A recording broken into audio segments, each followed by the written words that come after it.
চাঁপাইনবাবগঞ্জের রাধানগরে গ্রাম বাংলার ঐতিহ্যবাহী ঘোড়দৌড় প্রতিযোগিতা অনুষ্ঠিত হয়েছে। 2 দিনব্যাপী ঘোড়দৌড় প্রতিযোগিতায় অংশ নিয়েছে চাঁপাইনবাবগঞ্জ, রাজশাহী, নওগাঁ, বগুড়া সহ আশেপাশের কয়েকটি জেলার প্রতিযোগীরা, যা দেখতে ভিড় করেছেন বিভিন্ন বয়সী নারী পুরুষ।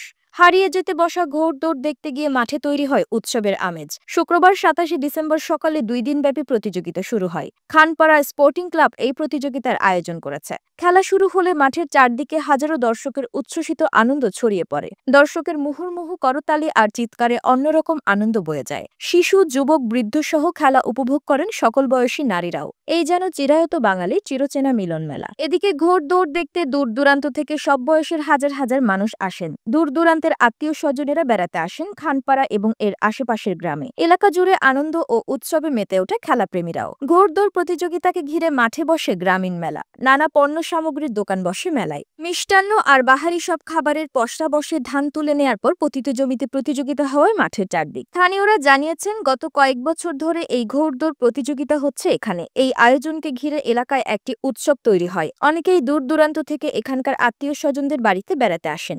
2 ঈদের পর সবচেয়ে বড় উৎসব এখন ঘোড়দৌড় প্রতিযোগিতা। এমন আয়োজন যাতে আগামীতেও অব্যাহত থাকে সেই দাবিও জানিয়েছেন। জয় পরাজয় দূরে ঠেলে খেলায় অংশ নিতে পেরে উচ্ছ্বসিত প্রতিযোগী কিশোরেরা। স্থানীয়দের নির্মল বিনোদন দিতে এমন আয়োজন অব্যাহত রাখার আশ্বাস আয়োজকদের। ঘোড়দৌড় প্রতিযোগিতার আয়োজক ও খানপাড়া স্পোর্টিং ক্লাবের পরিচালক মোহাম্মদ হেলাল জানিয়েছেন, 2 দিনব্যাপী ঘোড়দৌড় প্রতিযোগিতায় প্রায় 200 ঘোড়া অংশ নিচ্ছে। প্রথম বিজয়ীকে একটি ফ্রিজ এবং দ্বিতীয় বিজয়ীকে একটি ছাগল পুরস্কার দেয়া হয়। আমরা আগামীতেও এমন আয়োজনের ধারাবাহিকতা বজায় রাখার চেষ্টা করব।